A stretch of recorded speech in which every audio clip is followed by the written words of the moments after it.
साथियों, कल आप लोग एग्ज़ाम दे रहे होंगे और मुझे उम्मीद है कि आप लोग अच्छा करेंगे। उसी सिलसिले में मैं चाह रहा हूँ कि आप कंप्यूटर का रिवीजन कर लें, है ना? तो चलिए सीधा शुरू करते हैं। हाँ, आप यदि केवीएस की तैयारी करना चाहते हैं, एनवीएस की तैयारी करना चाहते हैं, तो मुझसे जुड़ सकते हैं साहित्य सहचर ऐप पर। टायर 1 के लिए भी जुड़ सकते हैं, टायर 2 के लिए बाद में बैच आएगा। तो चलिए सीधा शुरू करते हैं, कंप्यूटर को के क्वेश्चन्स को देखना शुरू करते हैं। ठीक है? उम्मीद है कि आप लोग क्वेश्चंस देख पा रहे होंगे। थोड़ा-सा मैं ज़ूम कर देता हूँ जिससे कि आप लोगों के लिए आसान हो जाएगा। चलिए अब ठीक लग रहा है। ओके। आईपी वर्जन 4 के अनुसार सही आईपी एड्रेस नहीं है। ओके। तो देखिए भाई, ऑप्शंस आप देख पा रहे होंगे। ये सभी ऑप्शंस हैं। ओके। अब देखिए, जब भी आईपी एड्रेस की बात होगी और वर्जन 4 वाली बात होगी ना, तो 0 से 255 तक ही देखिएगा। ठीक है? 0 से 255 के बीच यदि नंबर है तब तो ठीक है इसमें। लेकिन उससे एक्सीड कर गया है तो नहीं होगा। तो इसमें देखिए, सब है, इसमें भी सब है और इसमें भी सब है, 0 से 255 के बीच। लेकिन यहाँ 289 लिखा हुआ है, इसका मतलब यही गलत होगा। ठीक है? इस और आपसे पूछा गया एड्रेस नहीं है, तो इसका मतलब आपको यही विकल्प चूज़ करना पड़ेगा। आप समझ गए होंगे, है ना? कितने डॉट होते हैं देख लीजिए, 1, 2, 3 डॉट होते हैं और 4 ग्रुप होता है, ये भी बात ध्यान में रखिएगा। ठीक है? डब्ल्यू का फुल फॉर्म क्या है और इसका आविष्कार किसने किया? है ना? तो वर्ल्ड वाइड वेब और टिम बर्नर्स-ली ने इसका आविष्कार किया। तो ये वर्ल्ड वाइड वेब तो सब जानते होंगे, लेकिन टिम बर्नर्स-ली शायद आप में से कुछ लोग नहीं जानते होंगे। ठीक है? तो इसको याद रखिएगा। यूआरएल का पूरा नाम क्या है? यूआरएल का पूरा नाम क्या है? Unified revise locator, uniform resource locator. देखिए, हमारे पास बहुत समय नहीं है, तो आप ऑप्शंस को देखिए, मैं डायरेक्ट डायरेक्ट उत्तर बताने जा रहा हूँ, जिससे कि आप लोगों का समय कम लगे। यूनिफ़ॉर्म रिसोर्स लोकेटर, याद रखिएगा, यूनिफ़ॉर्म है यू का मतलब, आर का मतलब रिसोर्स और एल का मतलब लोकेटर। ठीक है? यूआरएल, आप लोग जो वेबसाइट लिंक देखते हैं उसी को आप लोग यूआरएल कहते हैं। निम्नलिखित में वेब ब्राउज़र नहीं है। ओके, वेब ब्राउज़र नहीं है, गूगल क्रोम है ना? उसके बाद सफारी है, बिंग है और ओपेरा है। तो बिंग क्या है? बिंग वास्तव में क्या है? आपका सर्च इंजन है और किसके द्वारा डेवलप किया गया है? चूँकि प्रश्न ही है, तो अभी मैं नहीं बता रहा हूँ। गूगल क्रोम, ये देखिए वेब ब्राउज़र नहीं है, इसका मतलब ये आपका सर्च इंजन हो गया, बाकी क्रोम हो गया, ओपेरा हो गया, सफारी हो गया, ये सभी वेब ब्राउज़र है। इसका मतलब ये भी हुआ कि आप इस बात को भी ध्यान में रखेंगे। निम्नलिखित में सर्च इंजन नहीं है। अब देखिए, इसमें पूछ लिया गया सर्च इंजन नहीं है, गूगल हो गया, याहू हो गया, इंटरनेट एक्सप्लोरर हो गया, डक-डक-गो हो गया। ठीक है? तो देखिए, ये सभी सर्च इंजन नहीं है, पूछा गया है कौन? तो इंटरनेट एक्सप्लोरर जो है ब्राउज़र है, बाकी जो है सर्च इंजन है, गूगल हो गया, याहू हो गया, डकडकगो हो गया। ओके, ये सभी सर्च इंजन है, इसको दिमाग में रखेंगे। निम्नलिखित में यूपीआई ऐप्स नहीं है। ओके, यूपीआई ऐप कौन-सा नहीं है? गूगल पे, फ़ोन पे, भीम और ओएलएक्स। तो उत्तर हो जाएगा ओएलएक्स जो है यूपीआई ऐप नहीं है ना? ये तो आप ओल्ड सामान बेचते हैं यहाँ, आपको पता है ना? एंटीवायरस सॉफ्टवेयर नहीं है। तो क्विक हील हो गया, मैकफी हो गया, नैपटेल हो गया, उसके बाद जो है कैस कैस पर स्काई हो गया, ठीक है? तो ये नैपटेल जो है सॉफ्टवेयर नहीं है, बाकी सभी आप याद रखेंगे एंटीवायरस सॉफ्टवेयर जो है ये क्विक हील। और आप बताएँगे एंटीवायरस सॉफ्टवेयर जो है यूटिलिटी सॉफ्टवेयर में आता है या और किसी सॉफ्टवेयर में आता है, बताइएगा मुझे, है ना? और मैंने क्लास में आपको बताया था कि यूटिलिटी सॉफ्टवेयर क्या होता है और बाकी जितने सॉफ्टवेयर होते हैं ऑपरेटिंग सॉफ्टवेयर और सभी बातें आपको बताया गया था। तो क्विक हील हो गया, मैकफी हो गया और कैसपर स्काई हो गया, ये सभी जो है आपका एंटीवायरस सॉफ्टवेयर है। नेपटेल, है ना? अपने मन से मैंने लिख दिया था। ठीक है। हाँ, एक काम नेपटेल से हमारे मन माइंड में भारत नेट आ रहा है ना? तो भारत नेट का क्या काम है आप बताइएगा मुझे? ओके, ये जो योजना लाया गया है, इसके माध्यम से क्या किया जा रहा है?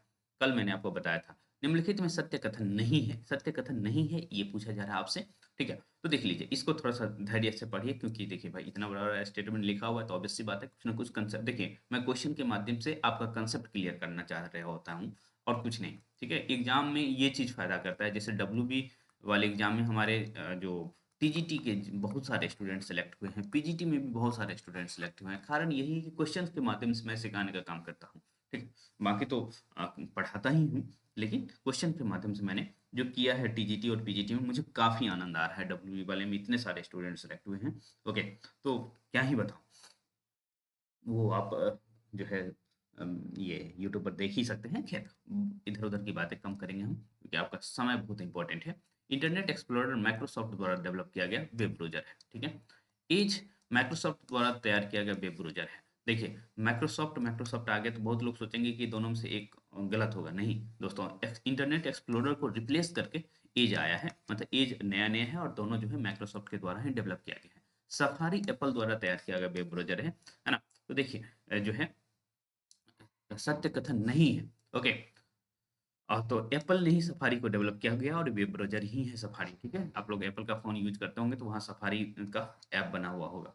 मोज़िला फायरफॉक्स गूगल द्वारा तैयार किया गया वेब ब्राउज़र नहीं भाई, गूगल द्वारा तो क्रोम तैयार किया गया ना, मोज़िला तो तैयार नहीं किया गया है, तो ऑब्वियस सी बात है ये गलत होगा, ठीक है? आपसे कथन नहीं पूछा गया, इसका मतलब आपको यही से सेलेक्ट करना पड़ेगा, ठीक है? तो आप एक चीज़ ध्यान में रखेंगे ना, इंटरनेट एक्सप्लोरर माइक्रोसॉफ्ट का वेब ब्राउज़र है, एज माइक्रोसॉफ्ट का वेब ब्राउज़र है, सफारी एप्पल का वेब ब्राउज़र है। इतनी बातें याद रखेंगे तो अच्छा लगेगा, ठीक है? माइक्रोसॉफ्ट द्वारा तैयार किया गया सर्च इंजन है, ठीक है? सर्च इंजन पूछा जा रहा है, ब्राउज़र नहीं पूछा जा रहा है। Yahoo, Bing, Ask dot com और गूगल। तो एक तो पहली बात तो ध्यान रखिएगा, ये सभी आप जो देख पा रहे हैं ना, ये सभी क्या है? सर्च इंजन है। Yahoo, Bing, Ask dot com और गूगल, ठीक है? गूगल डॉट कॉम रहता है, तो गूगल डॉट कॉम लगा लीजिए, ठीक है? तो ये सभी क्या है? सर्च इंजन है और माइक्रोसॉफ्ट ने डेवलप किया है, बिंग को डेवलप किया है। आप हम जैसे अभी जो आप देख पा रहे हैं, एज पर देख रहे हैं और एज में मैं ये सर्च करूँगा तो सर्च इंजन कौन वर्क करेगा? बिंग करेगा काम। निम्नलिखित में से किस धोखाधड़ी का संबंध ईमेल से है? विशिंग, फिशिंग, स्मिशिंग, लॉटरी, ठीक है? तो फिशिंग का जो संबंध है, फिशिंग भी बोलते हैं, ओके, इसका संबंध ईमेल धोखाधड़ी से है। ईमेल पर कोई लिंक आएगा, आप उसमें लिंक भी आ सकता है, कुछ और इन्फॉर्मेशन दे सकता है जिससे कि आप उसके में कि उसके जाल में फंसने लगते हैं। XLX किस फाइल का एक्सटेंशन है? ठीक है, तो MS Word, MS Excel, PowerPoint और क्लिप कैम्प। आपसे मान लीजिए कि पूछ दिया गया क्लिप कैम्प क्या है, ठीक है? क्लिप कैम्प वास्तव में ये वीडियो एडिटर ऐप है, किसका? तो MS का मतलब माइक्रोसॉफ्ट का वीडियो एडिटिंग ऐप है। पावर पॉइंट आप जानते हैं, एक्सेल जानते हैं, वर्ड जानते हैं, तो XLX याद रखिएगा, फाइल एक्सटेंशन किसका है? एक्सेल का है। ऐसे ही सभी का पूछा गया है। MS पावर पॉइंट के फाइल एक्सटेंशन का क्या होता है? ठीक है, पावर पॉइंट का फाइल एक्सटेंशन डॉट PPTX, इसीलिए आप कहते हैं ना PPT बना रहे हैं, है ना? तो उसका एक्सटेंशन होता है PPTX, ठीक है? एक्स लगा रहता है, ध्यान रखिएगा, एक्सटेंशन में एक्स रहेगा। MS वर्ड का एक्सटेंशन क्या होगा? तो डॉट डॉक, डॉक्यूमेंट बनाते हैं और एक्स लगा दीजिए, ठीक है? तो dot doc doc x. MS PowerPoint पे न्यू स्लाइड जोड़ने का शॉर्टकट क्या है? तो शॉर्टकट भी आपके एग्जाम में आज आने वाले हैं, तो इसको भी दिमाग में आप रखेंगे। MS पावर पॉइंट के में न्यू स्लाइड जोड़ना है तो कंट्रोल के साथ M का प्रयोग करते हैं आप, ठीक है? याद रखिए कंट्रोल प्लस M, है ना? और दो दो जगह ये रहता है, कहाँ कहाँ रहता है आप बताएंगे, है ना? ये जो स्लाइड ऐड करने वाला सिस्टम रहता है वो दो जगह रहता है MS पावर पॉइंट में, कहाँ कहाँ रहता है जरूर बताइएगा। MS पावर पॉइंट में प्रेजेंटेशन एंड करने के लिए किस बटन का प्रयोग किया जाता है? स्पेस बार, ESC, इंटर और इंड, ठीक है? तो ये इसमें ESC का प्रयोग किया जाता है, प्रेजेंटेशन एंड करने के लिए आप ESC का प्रयोग करेंगे, ठीक है? आप अपने प्रेजेंटेशन में कैमियो दिखाना चाहते हैं तो आप पावर पॉइंट के किस मेन्यू में जाएंगे? तो कैमियो दिखाना चाहते हैं तो आप इंसर्ट मेन्यू में जाएंगे तो आपको दिखेगा कैमियो, ठीक है? पावर पॉइंट में एनिमेशन का प्रयोग होता है टेक्स्ट एवं ऑब्जेक्ट को गति देने के लिए, एक स्लाइड से दूसरे स्लाइड तक जाने के लिए, टेबल इंसर्ट करने के लिए, स्लाइड शो दिखाने के लिए। तो एनिमेशन जब रहेगा तो आप कहेंगे टेक्स्ट ऑब्जेक्ट को, है ना, गति देने के लिए, ठीक है?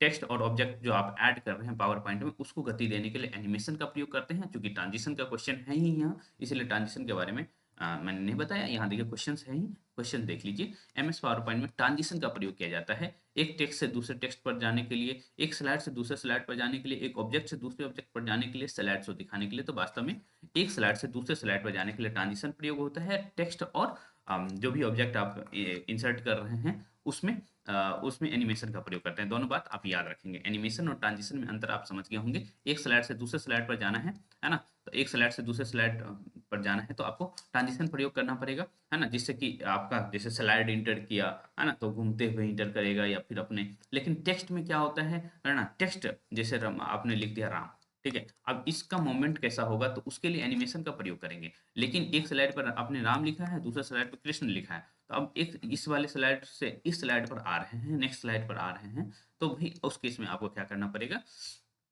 ट्रांजिशन का प्रयोग करना पड़ेगा, याद रखिएगा। MS पावर पॉइंट में स्लाइड शो के अंतर्गत नहीं आता है। स्लाइड शो के अंतर्गत नहीं, क्या नहीं आता है देख लीजिए भाई।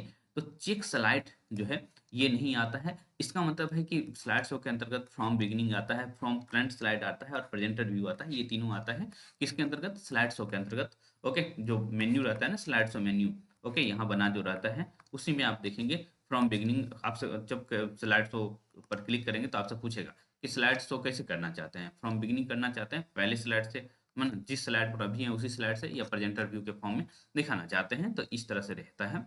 पर्सनल एरिया नेटवर्क में नेटवर्क से जुड़े उपकरण का रेंज सामान्यतः क्या होता है? तो नेटवर्क से जुड़े पर्सनल एरिया पैन में जो है जुड़े उपकरणों का रेंज कितना होता है? एक तरह से मान लीजिए यहाँ आपका डोंगल लगा हुआ है और इसके 10 मीटर के रेंज में आप रहेंगे, ठीक है? तो आप जो है इंटरनेट का अच्छा प्रयोग कर सकते हैं। टीसीपी का पूर्ण रूप क्या है? जिसे संक्षिप्त में एपीवी कहते हैं। तो टीसीपी का पूर्ण रूप है ट्रांसमिशन कंट्रोल प्रोटोकॉल। याद रखिएगा, transmission control protocol. MS Excel में डी3 का अर्थ है ना?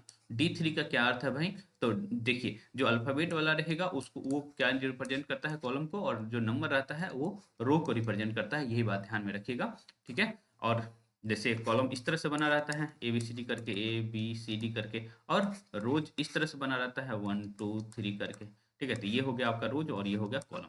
और मैंने आपको याद करने के लिए कहा था कि आप जब घर ढाल रहे होते हैं, घर बना रहे होते हैं, तो जो खराब पिलर होता है उसको कॉलम कहते हैं। तो ऐसे भी याद रख लीजिएगा, ठीक है?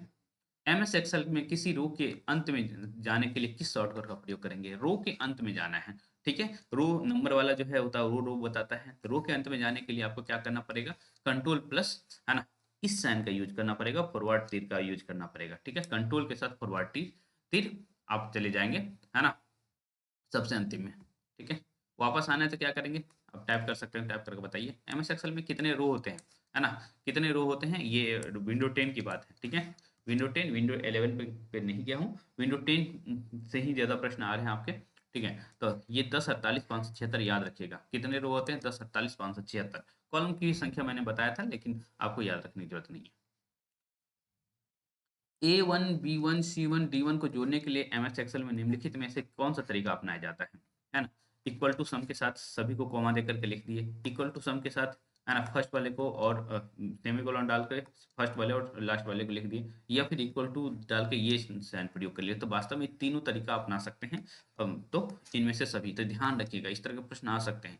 और ज़्यादातर लोग कर देंगे ये वाला, है ना, या फिर ये वाला कर देंगे, लेकिन ये तीनों तरीका रहता है, ध्यान रखिएगा, ठीक है? हाँ, आपको बहुत शॉर्टकट चाहिए तो ये अपना लीजिए, आपको थोड़ा धीरे-धीरे चलना है तो ये अपनाइए, फिर उसके बाद एक तो ट्रेडिशनल मेथड है ही। ओके, तीनों अपना मैंने चेक करके देखा है, तीनों काम करता है, तभी क्वेश्चन बनाया गया है।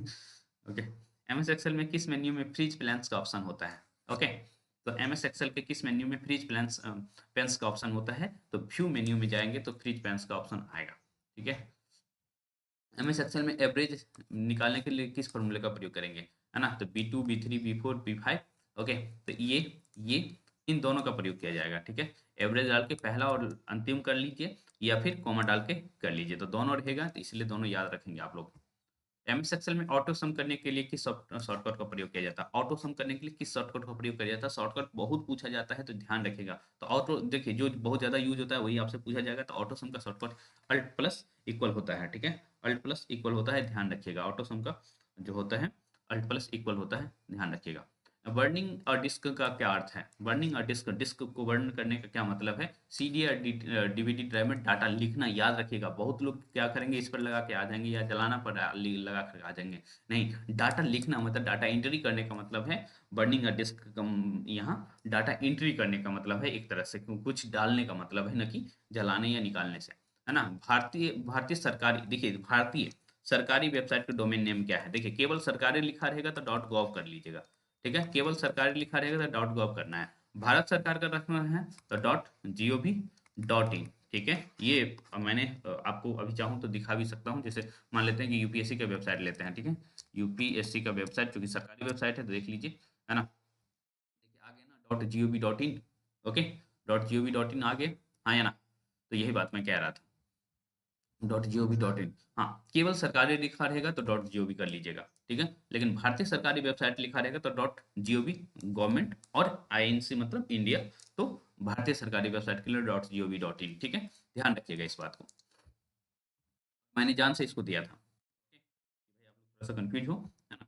और ये कंफ्यूजन हो, और दूसरी बात ये है कि क्लियर किस टोपोलॉजी में सभी नोड एक दूसरे से जुड़े होते हैं, ठीक है? तो मेश टोपोलॉजी में सभी नोड एक दूसरे से जुड़े होते हैं, है ना?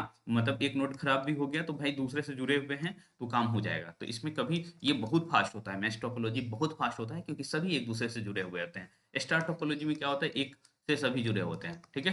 ट्री टोपोलॉजी और बस टोपोलॉजी में कुछ इस तरह से रहता है, बस टोपोलॉजी इस तरह से रहता है, ट्री टोपोलॉजी में आपको बताया गया था कि किस तरह से होता है ना? सारी बातें की गई हैं, उसको भी ध्यान में रखेंगे। तो बस topology, star topology, mesh topology, कम से कम इतने सारे टोपोलॉजी होता है, आप समझ पा रहे हो। और इसका काम नेटवर्किंग में है और आपके सिलेबस के अकॉर्डिंग ही काम हुआ है ना?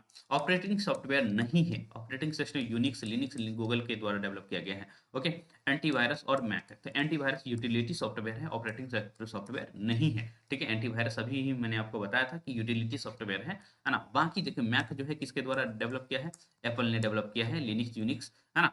ये सभी ऑपरेटिंग सॉफ्टवेयर है, ये पुराना हो गया है, हालांकि विंडो भी ऑपरेटिंग सॉफ्टवेयर है माइक्रोसॉफ्ट का है, ठीक है? विंडो जो है माइक्रोसॉफ्ट का ऑपरेटिंग सॉफ्टवेयर है। ऑपरेटिंग सॉफ्टवेयर किसके द्वारा विकसित किया गया है? अच्छा, मैक ऑपरेटिंग सॉफ्टवेयर अभी मैंने आपको बताया था एप्पल के द्वारा डेवलप किया गया है, मैक ऑपरेटिंग सॉफ्टवेयर, ठीक है? एप्पल ने डेवलप किया है, ध्यान रखेंगे आप लोग, मैक ऑपरेटिंग सॉफ्टवेयर एप्पल ने डेवलप किया है, ध्यान रखेंगे। ओके, निम्नलिखित पर विचार कीजिए और सत्य कथन चुनें, ठीक है? एचडीडी एसडीडी की तुलना में सस्ता होता है, ठीक है? एचडीडी एसडीडी की तुलना में अधिक तेज काम करता है। देखिए भाई, ये सस्ता तो होता है लेकिन अधिक तेज काम नहीं करता है। एसडीडी एसएसडी जो है हमने अपने लैपटॉप में लगाया, उसी दिन से हमारा लैपटॉप बहुत फास्ट काम करने लगा है। थोड़ा सा महंगा होता है एसएसडी, ओके? तो ये महंगा होता है लेकिन तेज काम करता है, ओके? तो ये स्टेटमेंट गलत हो गया, तो केवल एक सही होगा, ध्यान रखिएगा इसको।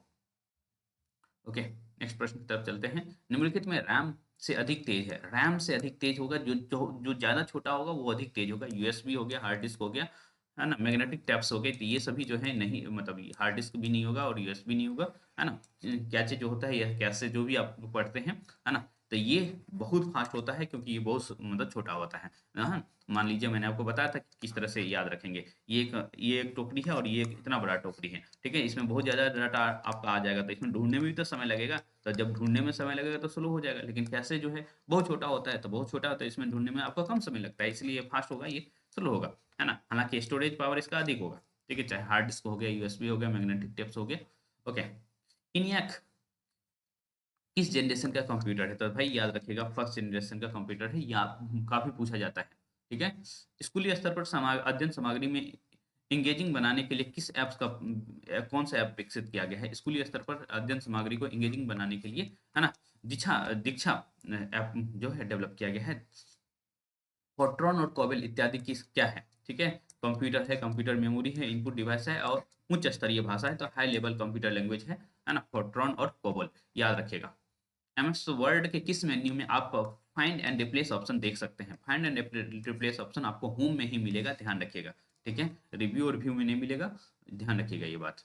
और लास्ट क्वेश्चन है, एमएस एक्सेल में आप किसी कॉलम के डाटा को आरोही अवरोही क्रम में लगाना चाहते हो तो आप किस मेन्यू में जाएंगे? तो आपको डाटा मेन्यू में ही जाना पड़ेगा साथियों। तो इस तरह से 40 प्रश्न मैंने डिस्कस किया। न्यू एजुकेशन पॉलिसी पे मैंने प्रश्न बनाया था, उसका भी आपको वीडियो दे दूंगा, ठीक है? तो ध्यान रखिएगा, आप लोग कल अच्छे से एग्जाम दीजिएगा और आपको केवीएस और एनवीएस की तैयारी करनी है तो हमारे साहित्य सहचर ऐप पर आ जाइए। हाँ, 15 से मैं क्लास लेना शुरू करूंगा और लगातार क्लास लूंगा, और मैं चाहता हूँ जो रिजल्ट डब्ल्यूबी में हुआ है वैसा ही रिजल्ट हमारा केवीएस एनवीएस में भी हो, ओके? ठीक है? और ये काम मैंने मुश्किल से 15 दिनों में किया था टीजीटी का, और 5 दिनों में पीजीटी का किया था, ठीक है? तो मेरे लिए समय मायने नहीं रखता है, मेरे लिए बस मायने रखता है एनर्जी। आप लोग एनर्जी के साथ जुड़े रहेंगे तो मैं भी एनर्जी के साथ जुड़ा रहूँगा। बहुत सारी बातें मैं नहीं करूँगा क्योंकि मैं चाहता हूँ कि भाई आप लोग रिविज़न करते रहें, है ना? शुभकामनाएँ।